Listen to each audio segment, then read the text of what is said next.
Hey guys, and today I'm going to show you how to replace the variable valve timing actuation solenoid on a 2014 Malibu. This should be the same with any of the vehicles with the 2.5 liter Ecotec. So let's get into it. The solenoid is underneath this plastic cover. To get it off, you take 3 T30 bolts off and the oil cap, and the cover will just lift off. Okay, with the cover off, I put the oil cap back so nothing gets inside of it. We have our 4 spark plugs right there, and our actuation solenoid is right there. To get it off, there's a single 10mm bolt and this little clip, which is for the electrical connector. So let's go ahead and take all this off. So when you remove the actuator, I have to remove the electrical connector still. It just pulls off. I just found it easier to remove the actuator out of there first. You will pull some oil out, be aware. So just if you want to, have some napkins or some paper towels ready. But other than that, just it's 1 10mm bolt, and you can wiggle it. It just has an O-ring that locks it in place, and you just pull it straight out. And then the one electrical connection, and that's the entire actuator. I have the new part.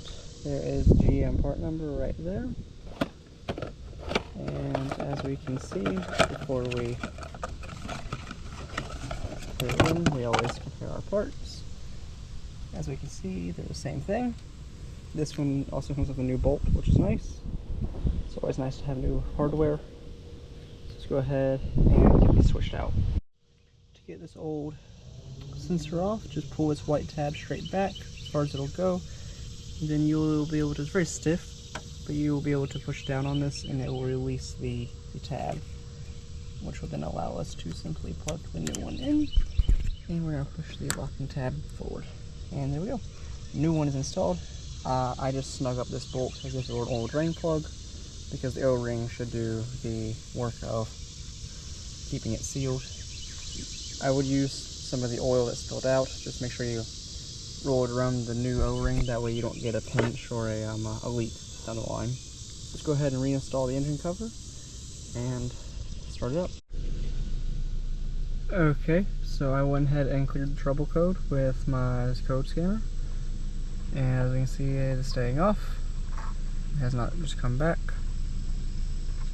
So that is how you replace the camshaft actuator in a 2014 Malibu. This should work for any 2.5 liter Ecotec. I hope this helps, and I'll see you guys next time.